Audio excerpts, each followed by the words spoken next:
Hello everyone, welcome to the next session of strength of materials. This is the third derivation for elongation of a bar.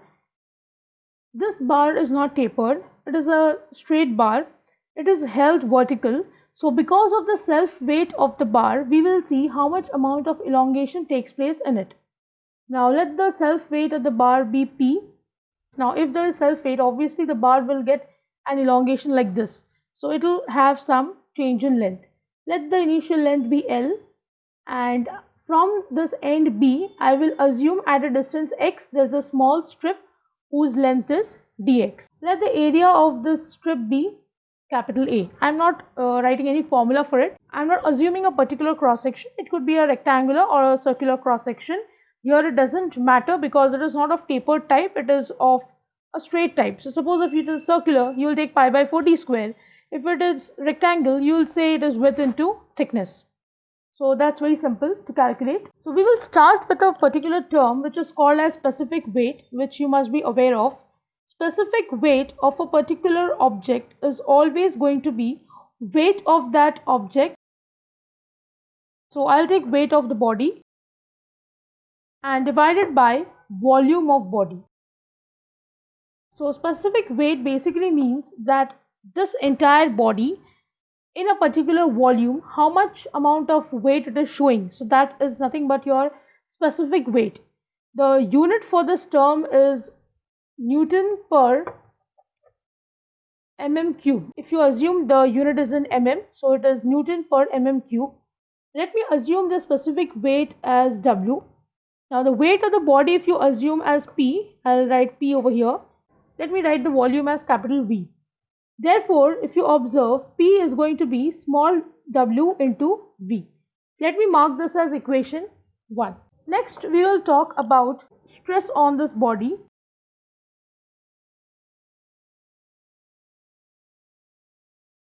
Up to x. Up to this point x, if I consider, the term for stress is sigma, which is again load upon area. So here P is going to be small v into W upon A. Now if you understand volume, it is always cross section area into another distance. So here it will be area A and another distance is going to be x upon A. So the area gets cancelled out and what remains is W into x. So this is the formula for sigma. Let me mark this as equation 2. Next we will talk about the strain up to this point x. So when I talk about strain, it is indicated by small e, which is sigma upon capital E. We are assuming that the body is within Hooke's law and there is no plasticity coming into picture. This is a very simple case that we are assuming for SOM. So this is going to be W into x upon capital E. Let me mark this as equation number 3. Obviously this I have got from here. Next we can talk about strain's another formula. If you recollect, strain is also called as change in length upon original length. So here if you understand, the change in length is nothing but the elongation. So can I say it is elongation upon the length of the strip? Because we are talking only of the strip right now. So this is E is equal to elongation. Let me say it is delta L of strip divided by length of strip is going to be dx, because the length of the strip we are assuming as dx. So here if I rearrange, delta L for the strip will be E into dx and E I have got as W into x upon E into dx. This is from equation 3. So this is delta L of strip. Now when I know the delta L value for the strip, so the total elongation, like in the previous two derivation, total elongation of the body will be delta L, which is integration from 0 to L for delta L of strip. So here I can write down 0 to L Wx upon E into dx. If you understand, W is going to remain constant because it is a ratio of weight upon volume which cannot change for a body. So w is constant, e is obviously constant. So what remains in the integration is x dx. And integration of x is very simple, x square by 2 from 0 to L. When I substitute, I'll get w L square by 2e. 0, if I substitute, I just get a 0, so that's not required.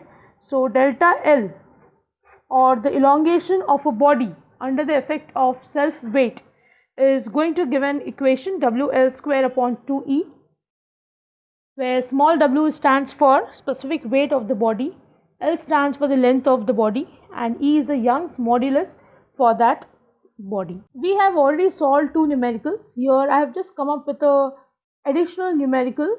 Find the change in length of the bar ABC if it is subjected to a load of 20 kilonewton. You can see this 20 kilonewton load applied as shown in figure.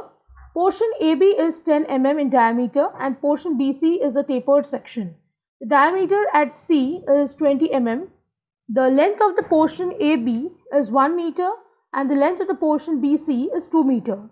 Take E, which is Young's modulus, as 200 kilonewton per meter square. So I'll just take down the data of E, which is 200 into 10 raised to 3 Newton per mm square. So I can just write this as 2 into 10 raised to 5 Newton per mm square. Now, if you look at this numerical, this is a combined numerical. So the elongation will be elongation of the part, elongation of ABC will be elongation of AB plus elongation of BC. So let me write down to find delta L of ABC portion.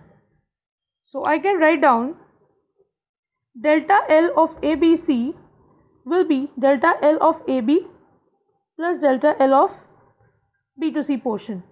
Now A to B portion is a straight bar. So the formula is very simple, PL upon EA for A to B. And B to C portion is a tapered bar and the cross section is circular. So if you recollect the derivation we have done, the formula will be 4PL upon pi E D1 into D2. Now when I substitute the data, the value of load and E is common, so I can just take it out. The length is different for both, so I can just write down load is 20 into 10 raised to 3. Length for the first one is 1000. E is 2 into 10 raised to 5 and area will be pi by 4 10 square, plus for the second one it is 4 20 to 10 raised to 3. Length is 2000 divided by pi E. D1 is 10 and D2 is 20. So I'll write down 10 into 20. When you solve this, you'll get the value of delta L for ABC as 2.546 mm. This is again a very simple numerical, but it's important because this is not a simple bar, it is a combined bar where you have some portion as a straight portion and some as tapered end. I hope you have understood the three derivations and especially this lecture.